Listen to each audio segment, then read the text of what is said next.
about the origin of human being. What does Quran says about the origin of human being, and how does Islam stand against the Darwin theory? And second question, can I also say the second question, then you give the answer? Okay. Okay.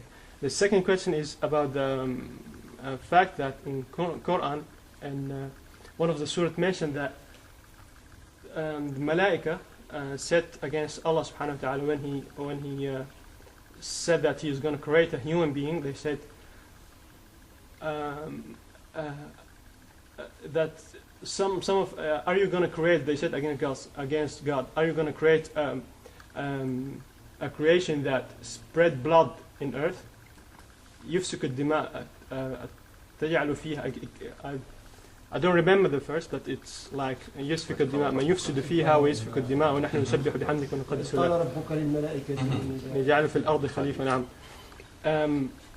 Is it true that in the earth there were some creatures living in earth before the human being was created, or is that not true? Okay. Okay, we just have 5 minutes before the Adhan of Isha, so I have to be brief, unfortunately, although it is a very involved topic. I'll take the second question first because it'll lead into the answer to the first. The second question is about the mention in the Quran in Surah Al-Baqarah, verse number 30, where Allah subhanahu wa ta'ala says, إِذْ قَالَ رَبُّكَ لِلْمَلَائِكَةِ إِنِّي جَعَلٌ فِي الْأَرْضِ خَلِيفَةً. When your Lord said to the angels, I'm going to place on earth a vicegerent, and the angels said, أَتَجْعَلُ فِيهَا مَا يُفْسِدُ فِيهَا وَيَسْفِكُ الدِّمَاءَ وَنَحْنُ نُسَبِّحُ بِحَمْدِكَ وَنُقَدِّسُ لَكَ. Are you going to create on earth that which is going to shed blood and cause havoc, whereas we always consider you to be holy, and we are always praising you? And then God said, إِنِّي أَعْلَمُ مَا لَا تَعْلَمُونَ. I know what you do not know. The question related to this is that how did the angels know that human beings will behave like this? Were there creatures on the earth before this who did similar things? Some of the Mufassirun, some of the classical ones like Abu Ja'far al-Tabari and so on, did say that prior to human beings, the jinns were on earth doing some such things, and the angels got the idea from that. But if this is so, it would mean that the jinns had a kind of bodily form, which does actually shed blood. Or it could mean that the commentators here are touching on something which they could not explain at the time. Perhaps there were other such creatures on earth who were not from Bani Adam, but who are quite similar to Adam alayhi salam and to his progeny, and of course having some such similar behavior. But in that case, the reply of Allah subhanahu wa ta'ala would make more sense to us, in that Allah subhanahu wa ta'ala knows that from among Bani Adam, there will be those who, despite having that possibility of committing fasad and shedding blood, would nevertheless turn deliberately to Allah subhanahu wa ta'ala and worship Him. As for the origin of man and how that relates to modern scientific theories regarding evolution, most Muslims who reject the idea of evolution think that evolution requires the belief that human beings came from ape, and perhaps Adam had an ape parent or something like this. But this is far from the understanding of what the theory of evolution entails. In fact, the theory of evolution actually entails that human beings and apes, and in fact everything else, had a singular origin, and at some point in history, way back from millions of years ago, there came to be separating lines that divided the development that leads to apes on the one hand, and the development that leads to human beings on the other hand. So modern human beings are described as Homo sapiens, and sometimes Homo sapiens sapiens, meaning the sentient or knowledgeable, intelligent human being. But these intelligent human beings, which describe our present species, does not mean that there could not have been other species which are similar to us in form and had some basic intelligence, even close to ours, but not quite the level that we are at. Now think about the developing child. The child starts out with a certain similar form as all human beings have, and they grow up and they have a great deal of intelligence. Some of our young kids are quite clever, I bet you. But yet we say they're not baligh and they're not mukallaf.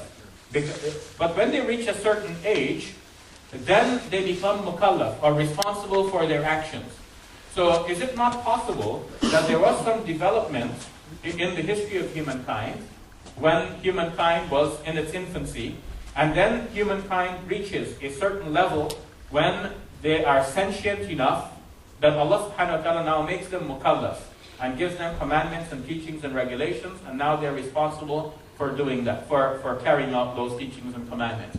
If we think of it this way, then there is no conflict really between what scientists are discovering, are describing, and even though what they have is only theory but not proven fact, but there's no reason to even reject those theories, because on the whole, everything that Allah subhanahu wa ta'ala does can be described by us by using some methods and using some descriptions that does not involve Allah. I can use medicine and I can say that Allah has healed me, or I can say that the medicine has healed me, or I can say that that's a good doctor that I visited, brother, you should see him too, because he gave me that good medicine, that doctor cured me. So you can describe the same thing from different perspectives. If I drink water, I can say Alhamdulillah, which means I'm thanking Allah subhanahu wa ta'ala, but that does not deny that there's a whole process that brought the water to me. If we have children, we say Allah has given me a child, and we thank Allah subhanahu wa ta'ala for that. We even make dua for that. Rabbi habli min as-salihin. Give me a righteous child. But when the child comes, a scientist or a doctor can describe the process. And we know the process too, because we didn't just make dua, but we did something to get that child. And we know the process, and yet we give thanks to Allah subhanahu wa ta'ala, because the same thing can be described by looking at it from one direction, from the natural physical things, or we can look at it from the other direction, from the spiritual reality that governs everything. Allah subhanahu wa ta'ala creates everything through a process. So we can describe the creation by looking at the natural causes, or we can say ultimately this is from Allah subhanahu wa ta'ala and He is responsible, and to Him belongs all of the glory. So our main difference then with people who propounded the theory of evolution is only in their denial of God. After describing everything, they say there's no need for God. But we say that Allah subhanahu wa ta'ala is the one who causes the entire process that they are trying to describe. So whether the description is right or wrong, that's a separate question. But even the idea that by describing it such they can do away with the originator, this is wrong, and that is where our difference with them really lies.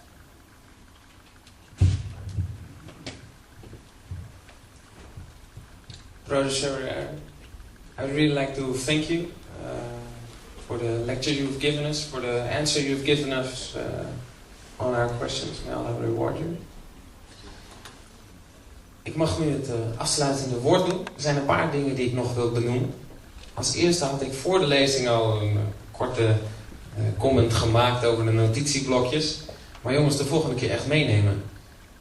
Ja, je hebt heel veel dingen vandaag gehoord die, als ik het je morgen vraag, je zal niet meer zou kunnen herhalen. Ja, dus als je de moeite neemt om naar een lezing als dit te komen, neem gewoon een notitieblok mee. Wat kost dat bij de HEMA? Wat niks.